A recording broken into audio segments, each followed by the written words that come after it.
एक खंडर बना किला जहाँ जाने वाले कभी लौट कर नहीं आते। एक भूल भुलैया जहाँ रास्ते खुद बदलते हैं और एक आत्मा जो अपने अगले शिकार का इंतजार कर रही है। चार दोस्त इस किले के रहस्य को सुलझाने निकले, लेकिन उन्हें नहीं पता था कि यह उनकी सबसे बड़ी गलती साबित होगी। क्या वे इस भूल भुलैया से जिंदा निकल पाएंगे या फिर उनका नाम भी उन गुमशुदा लोगों की लिस्ट में जुड़ जाएगा? जानिए इस रोंगटे खड़े कर देने वाली हॉरर स्टोरी में। भारत के एक पुराने किले में सदियों से एक रहस्य दबा हुआ है। कहते हैं कि यह किला किसी समय एक समृद्ध राजा महाराज विक्रम सिंह का था, लेकिन आज यह सिर्फ खंडर बन चुका था। लोग कहते थे कि जो भी उस किले में गया वह कभी लौट कर नहीं आया। एक दिन राहुल, मोहित, अनिका और नेहा, चार दोस्त जो हॉरर एडवेंचर के शौकीन थे, इस किले के बारे में सुनकर वहां जाने का फैसला करते हैं। स्थानीय लोगों ने उन्हें बहुत समझाया कि उस किले में जाना खतरनाक है, लेकिन उन्होंने किसी की नहीं सुनी। जब वे किले के पास पहुंचे तो सूरज ढलने वाला था। किले की दीवारों पर जमी काई और टूटी हुई मूर्तियां उनसे और डरावना बना रही थी। जैसे ही वे अंदर आए, उन्हें वहां अजीब सी ठंड महसूस हुई। अंदर घुसते ही वे एक विशाल गलियारे में आ गए, जहां चारों ओर जालीदार खिड़कियां थी। धूल से ढकी पुरानी पेंटिंग्स दीवारों पर टंगी थी, जिनकी आंखें जैसे उनका पीछा कर रही थी। तभी राहुल को एक पुराना दस्तावेज मिला, जिस पर लिखा था कि अगर यहाँ से जिंदा बाहर जाना चाहते हो तो भूल भुलैया के नियमों को मानो। गलत रास्ता चुनोगे तो मौत निश्चित है। यह पढ़ते ही सबके रोंगटे खड़े हो गए। नेहा ने डरते हुए कहा कि शायद हमें वापस चलना चाहिए, लेकिन मोहित और राहुल ने ठान लिया था कि वे इस रहस्य को सुलझा कर ही रहेंगे। चारों दोस्त किले के अंदर और गहराई में चले गए। अंदर एक भूल भुलैया जैसी संकरी गलियां थी, जहां एक बार घुसने के बाद बाहर निकलना मुश्किल था। जैसे ही वे आगे बढ़े, हवा में अजीब सी सरसराहट होने लगी। अचानक मोहित ने महसूस किया कि कोई पीछे से उसके कंधे पर हाथ रख रहा है।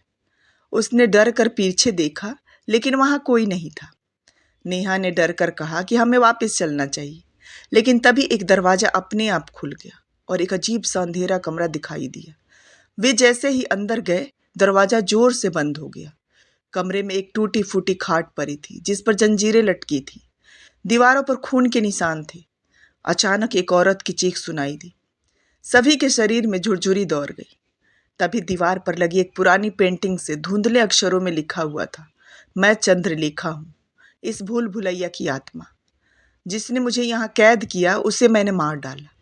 अब तुम भी बाहर नहीं जा पाओगे। अचानक कमरे में भयंकर ठंड हो गई। हवा में किसी के चलने की आहट आने लगी। सभी दोस्त बुरी तरह डर गए और दरवाजा खोलने की कोशिश करने लगे। राहुल को याद आया कि दस्तावेज में कुछ नियम लिखे थे। उसने उन्हें फिर से पढ़ा और समझ गया कि इस भूल भुलैया से निकलने का सिर्फ एक ही रास्ता था, उसी दरवाजे से बाहर निकलना जिससे वे अंदर आए थे। लेकिन यह आसान नहीं था, क्योंकि आत्मा उन्हें रोकने वाली थी। तभी एक पुरानी घंटी अपने आप बजने लगी और कमरे में धुएं जैसा कुछ फैल गया। धुएं के बीच एक औरत की परछाई दिखाई दी। वो हवा में तैर रही थी और उसकी आंखें जलती हुई लाल थी। उसने एक डरावनी आवाज में कहा कि अब तुम भी यहीं रहोगे। नेहा डर के मारे बेहोश हो गई, लेकिन राहुल ने हिम्मत जुटाई और दोस्तों से कहा कि भागो। वे तेजी से भागे, लेकिन भूल भुलैया में रास्ते बदल चुके थे। हर मोड़ पर वही दरवाजे और वही गलियारे थे। यह मानो कोई जादू था जो उन्हें उसी जगह घुमा रहा था। अचानक राहुल को एक दीवार पर अजीब से चिन्ह दिखे। उसने गौर से देखा और समझ गया कि वे गुप्त रास्ते का संकेत है। हमें इन्हें फॉलो करना होगा, राहुल चिल्लाया। वे उन निशानों को देखते हुए आगे बढ़े। आत्मा बार बार उनके सामने आ रही थी, लेकिन उन्होंने हार नहीं मानी। आखिरकार वे एक छोटे गुप्त दरवाजे तक पहुंच गए।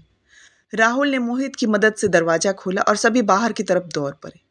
जैसे ही वे किले के बाहर निकले, अंदर से एक जोरदार चीख सुनाई दी। फिर सब कुछ शांत हो गया। अगले दिन वे स्थानीय पुजारी से मिले, जिन्होंने बताया कि चंद्रलेखा एक राजकुमारी थी, जिसे लालच के कारण इसी किले में मार दिया गया था। उसकी आत्मा बदला लेने के लिए इस भूल भुलैया में कैद थी। राहुल और उसके दोस्तों ने कसम खाई कि वे अब किसी की भी भूतिया जगह पर जाने का खतरा नहीं उठाएंगे। लेकिन जब वे अपने शहर वापस लौटे तो उनके मोबाइल पर एक अनजान नंबर से एक डरावना संदेश आया, तुम भाग नहीं सकते, मैं अब भी तुम्हारे साथ हूँ। क्या सच में आत्माएं होती है? क्या वे किसी से बदला लेने लौट सकती हैं? भूल भुलैया में क्या अभी भी कोई फंसा हुआ है? क्या आप भी किसी भूल भुलैया में जाना चाहेंगे? प्लीज़ कमेंट में बताएं। Thanks for watching.